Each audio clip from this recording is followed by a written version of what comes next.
Brought to you by Viceroy, the cigarette with 20,000 fillers. Twice as many fillers as the other two largest selling filler brands for the smoothest taste in smoking. Jergens Woodbury, specialists in beauty care. Makers of Woodbury soap for the skin you love to touch. Oh, you always say that, Gene Rayburn. And Jergens lotion to stop detergent hands.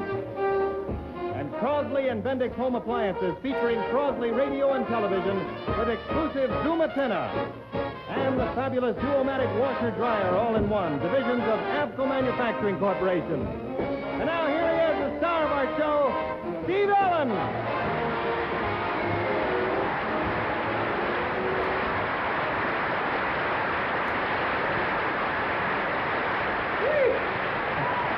Thank you. There we are.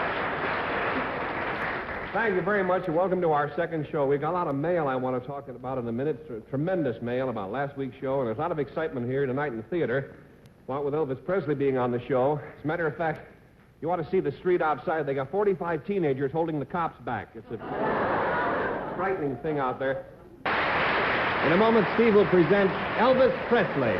First, a word from Viceroy, the smoothest taste in smoking. At long last, there's a smoother taste in smoking. It's the Viceroy taste. Smoother, smoother, smoother, Viceroy. Smoother taste 'cause Viceroy has twice as many filters as the other two leading filter cigarettes. Yes, this is the answer to America's question. Which cigarette gives me the smoothest taste? Viceroy. Smoother than any other cigarette. And this is the reason.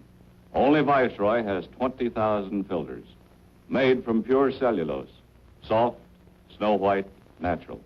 That's twice as many filters in every Viceroy tip as the other two largest selling filter brands.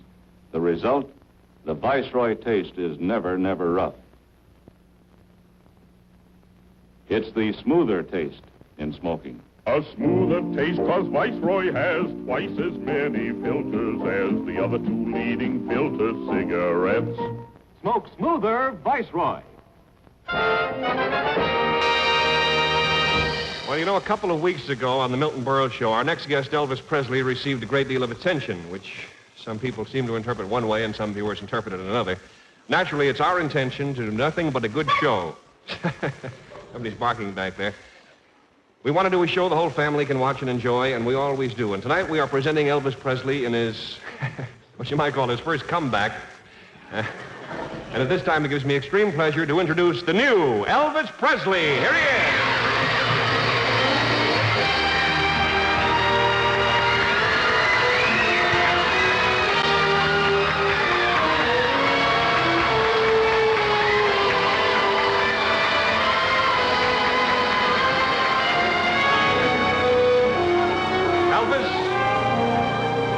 Say you look absolutely wonderful. You really do, and I think your millions of fans are really going to get a kind of a kick seeing a different side of your personality tonight.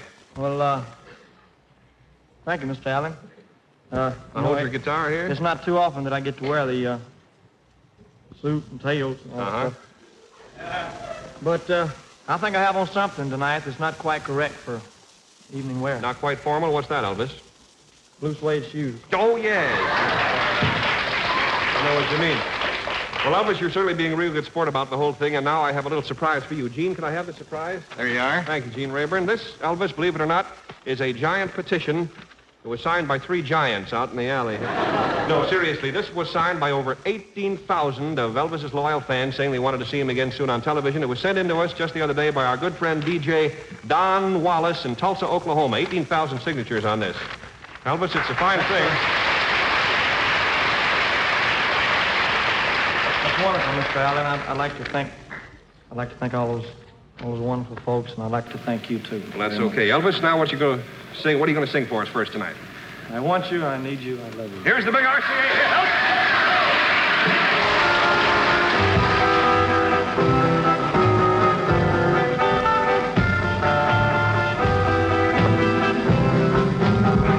hit. Hold me close, hold me tight, make me thrill. Let me know where I stand from the start. I want you, I need you, I love you with all my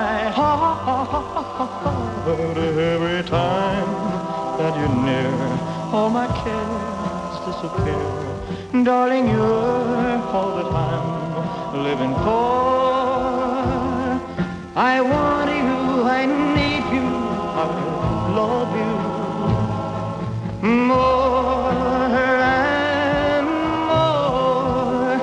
Oh, well, I thought I could live without romance until you came to me. But now I know that I will go on loving you eternally. Won't you please be my own? Never leave me alone, 'cause I die every time we're apart. I want you, I need you, I love you with all my heart. Oh, well, I thought I could live without romance until you came to me. But now I know that I will go on loving you eternally. Won't you please be my own? Never leave me alone, 'cause I die every time we're apart.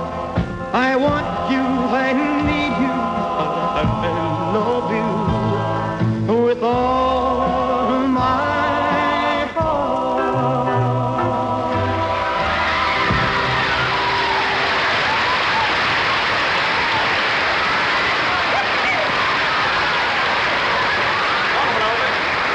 And that was with the great vocal group, the Jordan Ayers, in the background. Elvis, your new record hit, I predict it's going to be one because I've heard you rehearse it. You're going to record it tomorrow, called Hound Dog.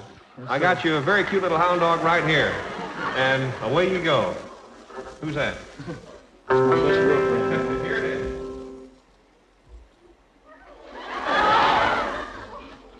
You ain't nothing but a hound dog, crying all the time. You ain't nothing but a hound dog, crying all the time. Well, you ain't never caught a rabbit and you ain't no friend of mine. Well, I said you was high class. Well, that was just a lie. Yeah, they said you was high class. Well, that was just a lie. Yeah, you ain't never caught a rabbit and you ain't no friend of mine. You ain't nothing but a hound dog, crying all the time. You ain't nothing but a hound dog, crying all the time. Well, you ain't never caught a rabbit and you ain't no friend of mine.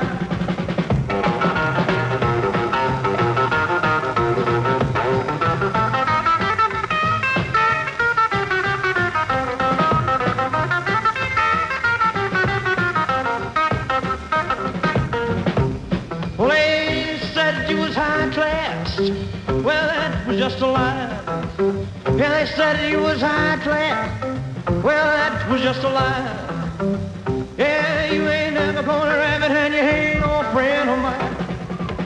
You ain't nothing but a hound dog, crying all the time. You ain't nothing but a hound dog, crying all the time. You ain't never gonna rabbit, you ain't no friend of mine. You ain't nothing but a...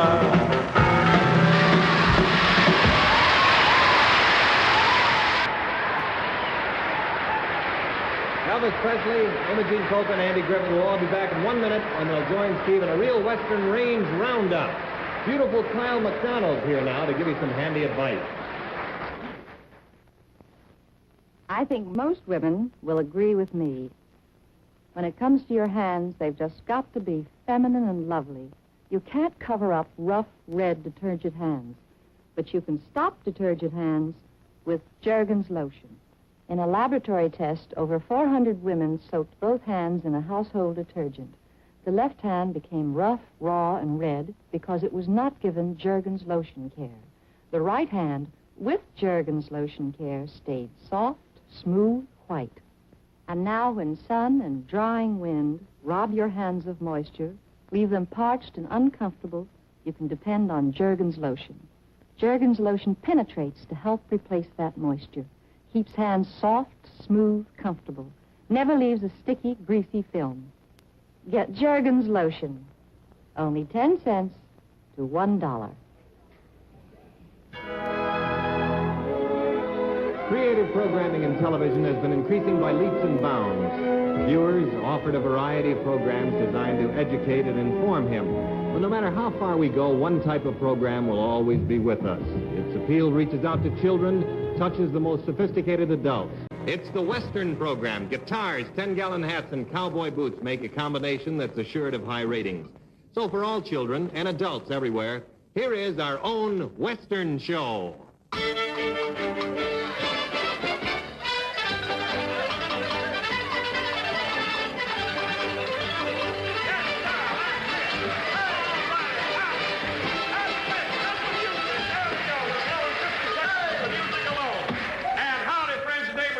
In television land. This is your old partner, Big Steve, and the whole gang, and it's mighty good to be here putting on our show for all you folks out there in television land. Right, gang? Yes,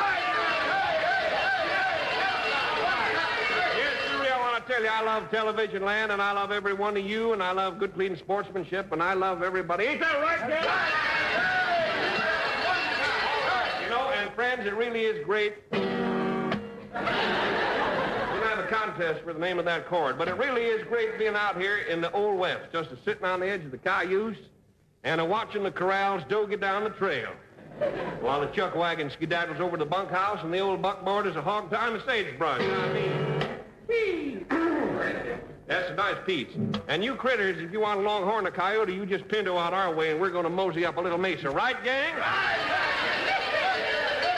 All right. Shut up back there. Much noise I can hardly think. But you know, a lot of you cowpokes have written in and asked to know more about the gang here, and I'd like to know more about them myself. I don't trust any of them. Right, gang? I never seen nobody. When I say I want quiet, I mean quiet. Now get this. First off, this critter here, come on up and crit for him. This is a critter. Right on. All right, this is Rattlesnake Griffith, folks. He's a mighty brave man. He come to this ranch 10 years ago, and he didn't know the meaning of the word cowardice. No, sir. And he didn't know the meaning of the word fear. Right, Rattlesnake? Right. I was the dumbest cowboy you ever seen. What's he talking about? Anyway, this doggy here is Tumbleweed Presley. Come on up, Tumble. I'll tell you about this fella. He is a trick rider. You ain't seen trick riding until you've seen Tumbleweed, right? You tell him, Big Steve. I'm telling him. You tell me to tell him, and I'll tell him. Yes, sir. But you know, let me tell you, yesterday he went across the range at a full gallop blindfolded, and he picked up a rattlesnake with his teeth. He jumped 4 fences, and he dropped that snake into a gopher hole at a full gallop. Tell him why it was so tough, Tumbleweed. I don't use no horse. I don't think he's telling the truth. This one right here, this little girl... Get up here! Come on, wake up there. This is the little flower of the prairie, Cactus coca. Now, you wouldn't believe it to look at her, but I don't believe it, and I'm looking at her. If you look out there, how many times I'm going to have to tell you? This little girl, though, can ride and rope and shoot and fight just as good as every man on our ranch. Tell him why. Because every man on our ranch is a big sissy. They are not. They are so. Oh, shut up. Now, partner, we're a friendly bunch here, ain't we? First, I'll tell you what we're going to do. Word from the sponsor, right, Lynn? Let's all come on step up here. Yeah. You know, this program, Big Steve and the Gang, are brought to you by my good friends, the makers of Tonto Bars. That is the delicious candy, the candy that comes out of the Old West right into your old mouth, and that's what I mean. Now, the Tonto Bar is a big favorite out here in the West. Tell them why, Rattlesnake. Well, sir, friends, it's cause they won't allow it in the East, that's why.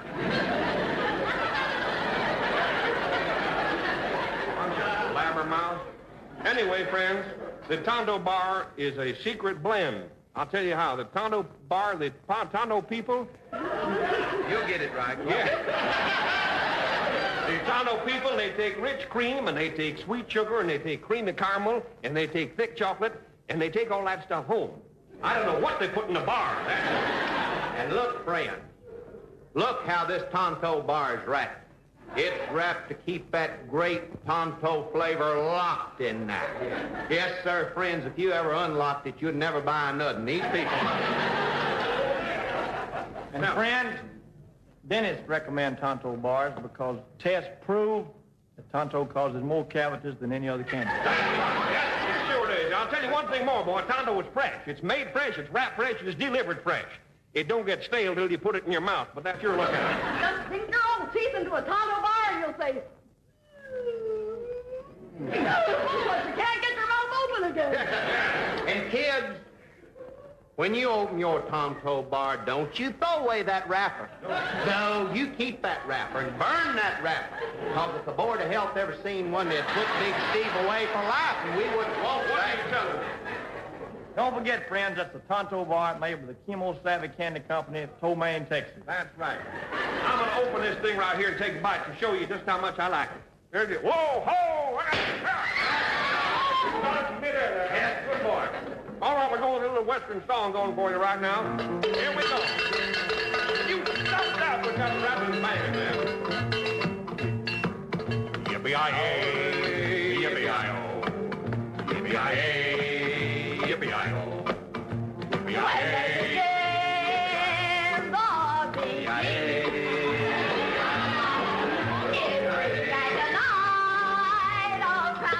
Will you shut up there?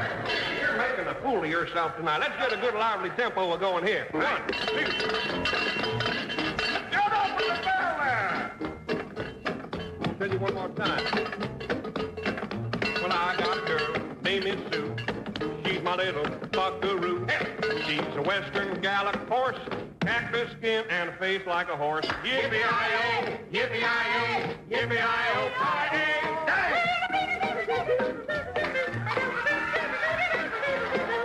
I got a ranch, it's way out west.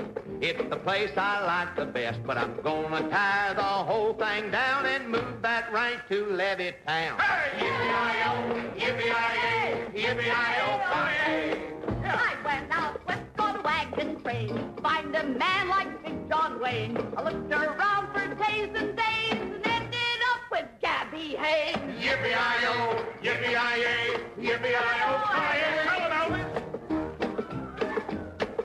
Well, I got a horse and I got a gun and I'm going out and have some fun. I'm a warning you, galoot.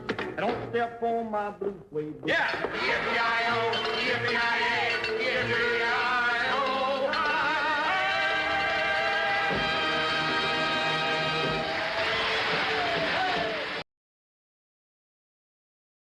One moment, please. Hi, Gardner Calling.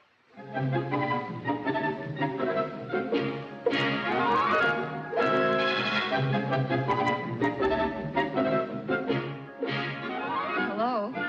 I'm Marilyn, High Gardner's secretary. Tonight, as usual, the Herald Tribune syndicated columnist will be checking stories live and unrehearsed with names that make news. We'll talk with veteran band leader Ted Lewis, Egyptian dancer Nejla Ace, the unidentified author of a shocking book titled I Was a Dope Addict. And to get right into action immediately with the most controversial entertainer of the year, well, you'll hear who. Hi. I have Elvis Presley on the phone. Hello. Hello? Hello, Elvis. Just one moment. Hello, Elvis. Hello? Did you have fun tonight on the Steve Allen show? Yes, sir. I really did. I really enjoyed it. First time you ever worked in tux or tails? It's the first time I ever had one on, period. You mean you've got, as they say, 4 Cadillacs, but no tuxedos? No tuxedo. I usually drive the Cadillacs in blue jeans. That's very interesting, particularly when a cop stops you and wants to know if you own the car, huh? That's right. You have to show them all your ownership papers and everything. You know, less than 2 years ago, you were earning $14 a week as a movie usher and then $35 a week for driving a truck in Memphis. Today, you're the most controversial name in show business. Has this sudden notoriety affected your sleep, your appetite, or the size of your head? Not the size of my head. It's affected my sleep. How much sleep do you get? Oh, I average about 4 or 5 hours a night, I guess. Is that enough? Well, it's really not, but I'm used to it, and I can't sleep any longer. What do you keep in mind mostly? I mean, some of the songs you're going to do, or some of your plans, or what? What goes through your mind? Well, everything has happened to me so fast in the last year and a half till I'm all mixed up, you know. I mean, I can't keep up with everything that's happening. And Well, I think that you've got very good company in Colonel Tom Parker. His feet are on the ground, and I think he's doing a wonderful job of keeping things rolling nicely. You know, I want to give you an opportunity here to go over a lot of the rumors that have been printed about you, including a few that I've printed myself, because some of these things can be checked and some can't, and I think that we ought to sort of fix up the record. Now, your style of gyrating while you sing has been bitterly criticized, even by usually mild and gentle TV critics like Ben Gross. Now, do you bear any animosity towards these critics? Well, not really. Those people have a job to do, and they do it. Now, do you think you've learned anything from the criticism leveled at you? No, I haven't. You haven't, huh? Because I don't feel that I'm doing anything wrong. Do you read the stuff? Do I read? You mean the reviews? Not if I can help it. Do you keep a scrapbook at all? Only of the good stuff. Only on the good stuff. That's smart. Tell me, what kind of a teenager were you? Did you consider yourself well-behaved? Yes. Well, I was raised, Yeah. in a pretty decent home and everything. My folks always made me behave whether I wanted to or not. Well, how do they feel about your success and the things that some of the critics have said about you, both good and bad? Well, I guess they're just like myself. They're very thankful for it. I mean, we always led a kind of a common life. We never had any luxuries, but we were never real hungry, Mm-hmm. And I guess they're just, they're real proud, just like I am. Well, now, there were 2 or 3 columns this week that carried items that you had bought 4 Cadillacs. Now, what is that of that, Elvis? It's what? It's the truth. I do have 4 Cadillacs. What do you do with 4 Caddies? Well, I don't know. I haven't got any use for 4. I just, maybe someday I'll go broke and I can sell a couple of them. Well, some people collect stamps and government bonds. I guess Cadillacs are probably in the same category. I understand you gave one of them to your folks. Is that right? Well, anything that's mine is theirs. I mean, all 4 of them is theirs. I'm planning for 7. I mean, I want 7. You want 7, huh? Yes. Well, you know what's going to happen. You'll wind up outdoing Carey. It'll be the Presley Car Renting Corporation. Yeah, I was thinking about the Presley used car lot, Uh-huh. Yeah, I understand that you bought a home for your folks, and even though your father is only 39, you've insisted that he retire. Is that true? Yes. Well, he's more help. I mean, he's more help at home than he is anywhere else because he can take care of all my business. He can, he can look after things when I'm gone and everything. Well, I think that's very smart. On your personal appearances, you create a sort of mass hysteria amongst your audiences of teenagers. You're shaking and quaking in the nature of an involuntary response to this hysteria? Would you say that again, sir? Well, I say that when you shake and you quake when you sing, is that sort of an involuntary response to the hysteria of your audience? Involuntary? Yeah. Well, I'm aware of everything I do at all times, but it's just the way I feel. I mean, for example, if somebody is playing ball, they play just a little bit harder when the fans root, and I was wondering whether this had anything to do with sure. Well, I guess any artist, if the audience acts like they're enjoying it, if they act like they're with you, well, it makes you put more into it, Mm-hmm. Do you think that your rocking and rolling has had an evil influence on teenagers, or you think it gives them an outlet? I don't see that any type of a music would have any bad influence on people when it's only a music. I mean, I can't figure it out. I mean, in a lot of the papers, I say rock and roll is a big influence on juvenile delinquency. I don't think that it is. Juvenile delinquency is something that's, it's just, I don't know how to explain it, but I don't see how music would have anything to do with it at all. I understand that Mitch Miller of Columbia Records defines rock and roll as a safe form of rebellion against mother, father, and teacher. Do you go along with this analysis? I don't exactly know what he means by rebellion. I mean, how would rock and roll music make anybody rebel against their parents? Well, I guess that answers Mr. Miller. Now, I've got a couple of questions here I'd like to sort of clear up. One of them, and it's sort of a silly one to me, after having talked with you at some length earlier. What about the rumor that you once shot your mother? Well, I think that one takes the cake. I mean, that's about the funniest one I've ever heard. Where'd that one come from? Have you any idea? I have no idea. I can't imagine. When you mentioned it to me, it's the first time I've heard it. Is that right? First time I ever heard of it. Well, there's another one, too, you may not have heard before. Several newspaper stories hinted that you smoked marijuana to hit the bottle in order to work yourself into a frenzy while singing. What about that? I don't know. You won't even bother answering that one. Well, here's a one that's very interesting. I don't know whether you noticed the column the other day. They predict that Elvis Presley will be another James Dean. Now, have you heard that? I've heard something about it. But I would never compare myself in any way to James Dean because James Dean was a genius in acting. Mm-hmm. Although I'll say that I sure would like to. I mean, I guess there's a lot of actors in Hollywood that would like to have had the ability that James Dean had. Mm-hmm. Mm-hmm. But I would never compare myself with James Dean in any way. Now, if you had your choice, would you prefer to be an actor than to be a singing entertainer? If I were a good actor, of course I'm not a good singer, but if I were a good actor, I think that I would like it a little better. Although, if I ever break into the acting completely, I'll still continue my singing. I'll still continue making records. Mm-hmm. Mm-hmm. Well, that's always a very, very good sideline. Well, it was just fine talking with you, and I hope that you'll enjoy a long career, whether it's acting or anything else. And I think that all of the things said about you, while they've been extremely critical, I think they have helped to make you the kind of a big name that has made it possible for you to do the things for your folks you always wanted to. So I sort of think I'd look at it that way, Elvis. Well, sir, I tell you, you got to accept the bad along with the good. I've been getting some very, very good publicity. Mm-hmm. The press has been real wonderful to me, and then I've been getting some bad publicity, but you got to expect that.